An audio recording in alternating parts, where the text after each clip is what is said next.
नमस्कार,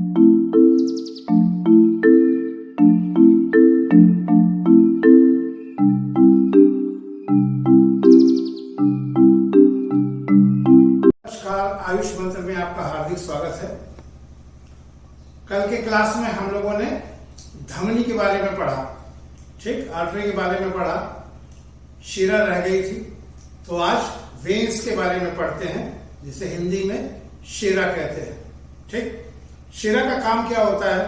अब जैसे धमनी का काम शुद्ध रक्त को हृदय से ऑर्गन्स तक पहुंचाना था, वैसे ही अशुद्ध रक्त को, फिर भी एक बार मैं आपको बता दूं, अशुद्ध रक्त माने डीऑक्सीनेटेड ब्लड, गंदा ब्लड नहीं, डीऑक्सीनेटेड ब्लड को शरीर के अन्य भागों से हृदय तक पहुंचा के उसको देना, ताकि वो उसका शुद्धिकरण का प्रोसेस हो सके।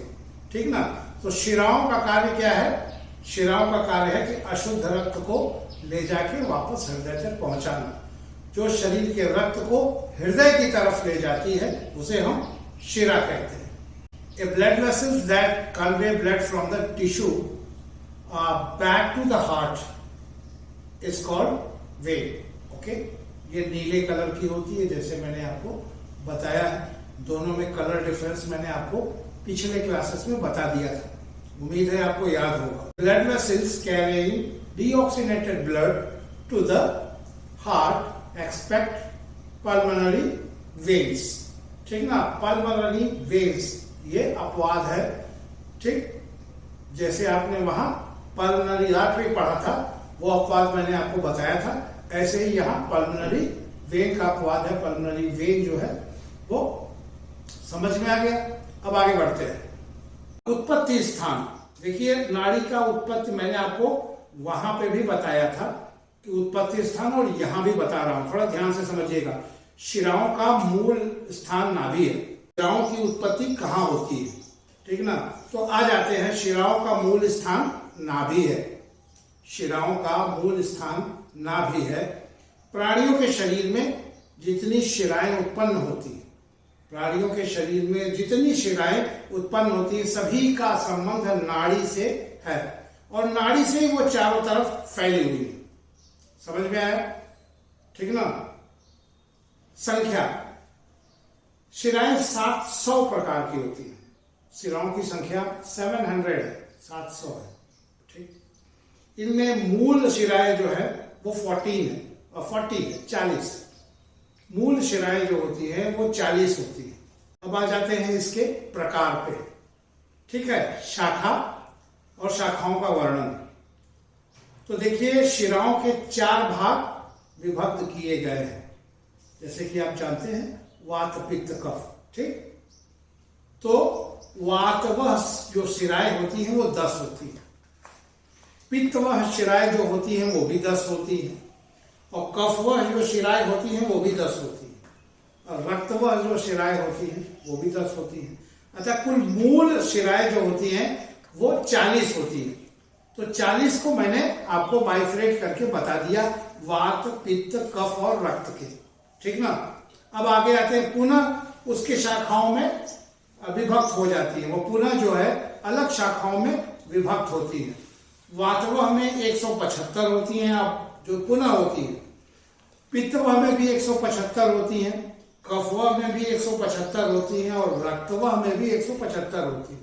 अतः कुल जो 4 के बाद जो शाखाएं होती है वो 700 शाखाएं होती है, 700 ब्रांचेस। Okay, understand? आगे बढ़ते हैं। आ जाते हैं शिराओं के वर्ण में, शिराओं के कलर्स में।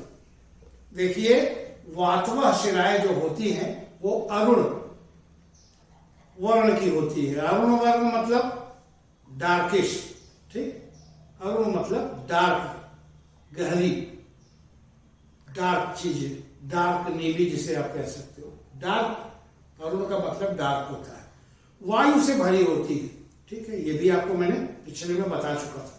अब पित्तवह के कलर में आते हैं, नील वर्ण की होती है, ब्लूइश। ठीक, जो पित्तवह नाड़ी होती है वो ब्लूइश होती है और उष्ण होती है। ठीक, पित्त वैसे भी उष्ण होता है, तो पित्तवह नाड़ी जो होती है वो उष्ण होती है। अब आ जाते हैं कफवह नाड़ी की। जो कफवह नाड़ी होती है, जैसे आप जानते हैं कि कफ सफेद होती है, श्वेत होती है, ठीक है, और स्वीत होती है, ठंडी होती है, ठीक। अब आ जाते हैं रक्तवह नाड़ी की। तो कलर्स में अगर आते हैं और रक्तवह नाड़ी के बारे में हम जानते हैं तो रोहिणी होती है, ठीक है, रक्त वर्ण की होती है, रोहिणी होती है वो, और ना बहुत उष्ण होती है ना बहुत शीत होती है, ठीक, वो बराबर में रहती है। तो कलर्स के हिसाब से शिराओं का वर्णन ये रहा। अब आ जाते हैं शिराओं के कार्य, ठीक। तो शिराओं के कार्य में वातवह शिराओं के बारे में मैं आप बताने जा रहा हूं। प्रकृति कर्म जो है इनका, शुद्ध वायु अपनी शिराओं से अच्छी तरह से संचार करे। यदि शुद्ध वायु आपकी शिराओं से अच्छी तरीके से संचार करे तो समस्त क्रिया यथा योग्य होती है। समझ रहे हैं? ये चिकित्सा में आता है। यदि शुद्ध वायु आपके शिराओं में सही तरीके से संचरण करे तो समस्त क्रिया, जितनी क्रियाएं होती हैं वो यथा योग्य होती है। और यदि वैकृत कर्म क्या है इसका, बिगड़ गया तो वैकृत कर्म क्या है? कुपित वायु से अनेक प्रकार के रोग होते हैं, जैसा कि आप जानते हैं। कुपित वायु से अनेक प्रकार के रोग होते हैं, जैसे संधिशूल, ठीक, जोड़ों का दर्द, कहते हैं ना बात बढ़ गया है तो वो कुपित वायु है। तो संधिशूल, ज्वाइंट्स पेन, अपचन माने इनडाइजेशन होना, ठीक, ये भी कुपित वायु से ही होती है। तो ठीक ना। अब उनके कार्य भी मैंने आपको बताया। अगले पे आते हैं।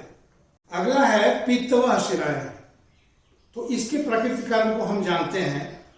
शुद्ध पित्त अपनी शिराओं में अगर संचार करता है, शुद्ध पित्त यदि आपकी शिराओं में संचार करता है तो अंत में रुचि, ठीक है, आपको रुचि पैदा होगी। जठराग्नि में प्रबलता, जठराग्नि अगर प्रबल लगेगी तो भूख लगेगी, आप खाएंगे, ठीक।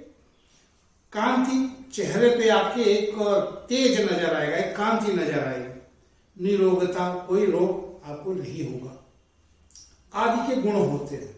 और यदि यही कुपित हो गई तो, यदि कुपित हो गई तो अनेक प्रकार के पित्तजन्य रोग, जैसे अम्लपित्त, एसिडिटी, आपकी एसिडिटी बढ़ जाएगी, ईचिंग हो जाएगी, तमाम खुजली वगैरह शुरू हो जाएगी, ठीक ना।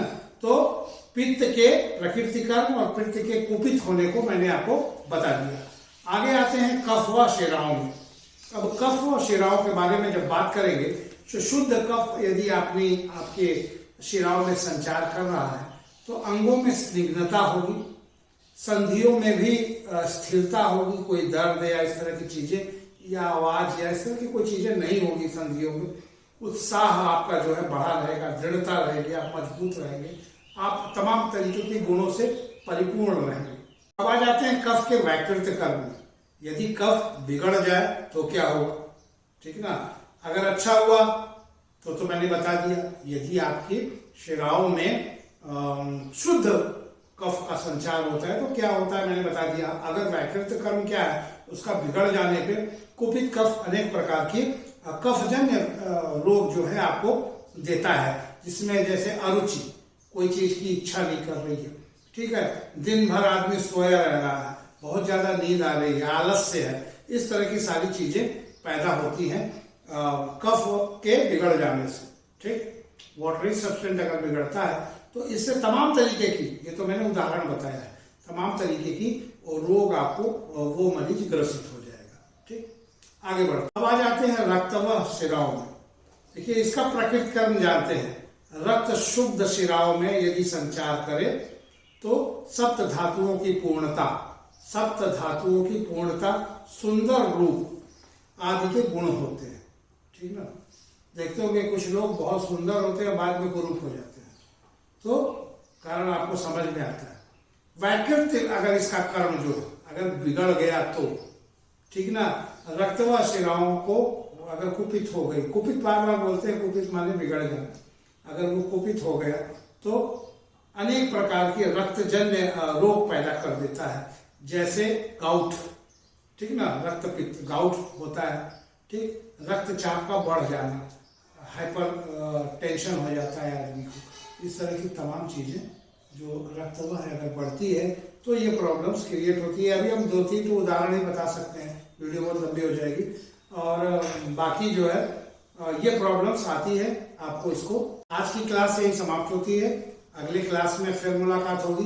तमाम लोगों को, हाँ, आप लोगों से एक चीज़ कहना चाहता हूँ, बहुत लोगों की ये डिमांड है, मुझको मैसेज से आता है, तमाम लोगों की फ़ोन से भी सूचना है कि आप लोग आईवी फ्लूइड कौन से क्या होते हैं, कैसे होते हैं, उसको कैसे लगाया जाता है, किस रोग में क्या चीज़ कर सकते हैं और किस आईवी में कौन सा इंजेक्शन डाल सकते हैं। है तो एलोपैथ, लेकिन फिर भी अगर आप लोगों की डिमांड है तो ठीक है, जल्दी ही उसको हम अगले वीडियो में आप तक पहुंचाएंगे ताकि आपको लाभ हो सके, ठीक ना। बहुत लोगों को आयुर्वेद के जो लोग हैं, जो काम कर रहे हैं, उनको भी एलोपैथ के बारे में, मैं ये नहीं कहता कि कोई पैथी खराब है, सारी पैथी अच्छी है। अगर आप दोनों पैथियों को जोड़ के इलाज करेंगे तो आपके मरीज को ज़्यादा फायदा होगा, ये मैं भी जानता हूँ, ठीक। तो कोशिश करेंगे कि आप लोगों के लिए एक वीडियो हम बनाएं ताकि आप लोगों को जो आईवी फ्लूइड के बारे में पूरी जानकारी हो सके, ताकि आप उसके बारे में सब कुछ जान सके और अपने मरीजों को उसमें इस्तेमाल करके, क्योंकि आप लोग खुद ट्रेंड हो, पढ़े हो, हर चीज़ जानते हो, आपको समझने में आसानी होगी, ठीक। आयुष मंत्र की टीम को यही विराम दीजिए। बहुत बहुत शुक्रिया, आपने देखा वीडियो। अगले वीडियो में फिर मुलाकात होगी और अगले क्लासेस में फिर देखेंगे कि क्या हो सकता है। कोशिश करते हैं कि क्वेश्चन आंसर्स के सेशन को फिर से क्रिएट करें। तमाम चीज़ें हम पढ़ा चुके हैं, अब उनकी क्वेश्चन आंसर्स की बारी है।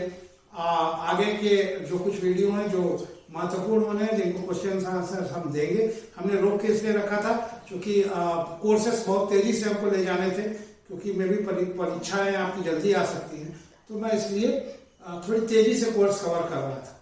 Thank you.